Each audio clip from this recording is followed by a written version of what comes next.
Pero acá no. Bueno, realmente muy interesante lo que me estás contando, Hugo. De hecho, está que hiciste una maestría de esto, ¿no? Sí, porque sí, yo decía, sí. entre la psicología común, vamos a ver, ortodoxa, y esto, que avance, claro, ¿no? Qué claro, maravilla. Sí, uno llega. ¿Qué es el miedo?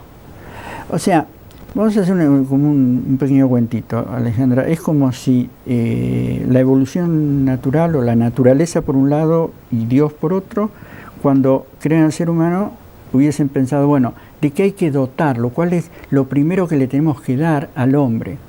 Y le tenemos que dar algún recurso para que sobreviva. Porque todo lo que va a venir después va a depender de que viva. Si no vive, obviamente no hay evolución de nada. Entonces, ¿cuál es ese recurso para que el hombre viva? Es aquello que le advierta del peligro. El miedo. El miedo. Pero entonces, un miedito.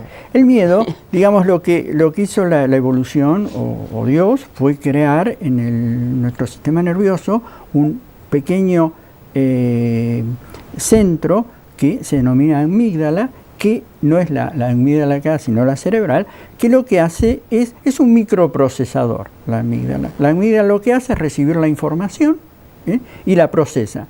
Y la procesa de dos maneras. Una manera más chabacana, pero absolutamente veloz, y otra más lenta, pero mucho más exacta. ¿Por qué procesa eso? Porque, supongamos, si yo estoy caminando y veo una sombra en el piso y me da la impresión de que es un bicho eso, yo voy a reaccionar con miedo. Después, digo, no, es la sombra. Pero, si hubiese sido un bicho, hubiese estado en problemas. Entonces, la amígdala lo que nos hace es reaccionar con miedo para cubrirnos. Después, si ese miedo es equivocado, no importa. El objetivo principal es protegernos. Entonces, ¿qué pasa? Tenemos cualquier cantidad de reacciones de miedo que son falsas. Ahí empieza uno de nuestros primeros problemas con el miedo. O que algunos tienen miedo y otros no. Eso después vienen las diferencias individuales, pero ya en el mismo diseño ingenieril... Que tenemos que ir redondeando, me están diciendo. Bueno, tenemos esa limitación, sí. ¿Entendés? Entonces, ¿qué pasa? Al miedo le tenemos que sumar después la intensidad. Y la intensidad ya sí varía pues de cada uno. Es decir, el miedo es una estructura universal de cualquier persona. La intensidad con que lo vivencia, entonces, ¿qué pasa? Ya sea por la intensidad o por el hecho de que se confunden situaciones de peligro con situaciones de no peligro, sí, reales o falsas, las personas experimentan miedos a lo largo del día a infinidad de cosas. Por eso es que podemos hacer una lista enorme de miedos. Hay algunos que son los más universales y los principales. ¿Qué pasa? Esa amígdala que funciona, como ya te digo, como un microprocesador, al mismo tiempo es nuestra memoria evolutiva. Es decir, durante miles de años el hombre tuvo que enfrentar situaciones muy parecidas, porque no había evolución cultural. Lo que había era una evolución muy lenta. Entonces, ¿el hombre a qué se enfrentaba? Se enfrentaba al peligro de los animales, no tenía evolución del conocimiento, entonces le daba miedo la oscuridad porque quedaba expuesto. Tenía miedo a las profundidades, cuando se acercaba a algún abismo, entonces el miedo a las alturas. Es decir, esos miedos que se repitieron durante cientos y cientos y cientos de años quedaron cargados en nuestra genética. Entonces, ahora reaccionamos de la misma manera, pero frente a estímulos muy diferentes. Supongamos, cuando nosotros vamos manejando en medio del tráfico en Bahía Blanca a las 7 de la tarde, experimentamos los mismos signos de miedo y de ansiedad que experimentaba el prehistórico cuando lo corría un mamut.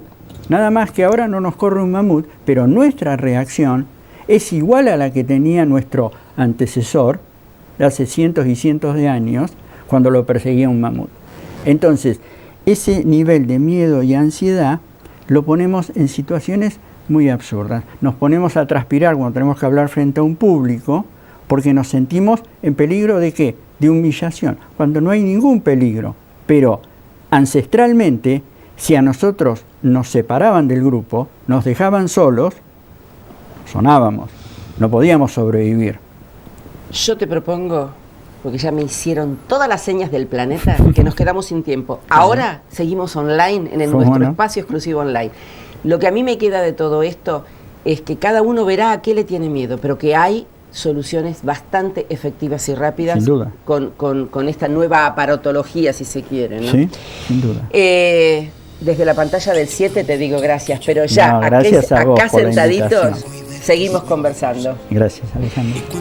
Y crecimos juntos. Este es el material que tenemos de Violeta, lo tenemos por ahí, no sé si era el que estábamos pasando, que son canciones inéditas que se encuentran también en la canción final de la serie Crecimos Juntos. Ahí está. Si lo compras te regalan el pin. Y el 25 de abril viene a Bahía Blanca, así que a disfrutarla. ¿Dónde podés encontrar este material? En BPM, el único almacén de música que está en Drago 74. Muchas gracias y nos vamos ya mismo online a seguir hablando de los miedos y de mucho más sobre estas nuevas formas de tratamiento que me parecen maravillosas. Hasta la próxima semana, gracias. Tengo en mi mente pedirte una noche, porque no necesitaré más que el muelle de San Blas sonando en nuestro coche.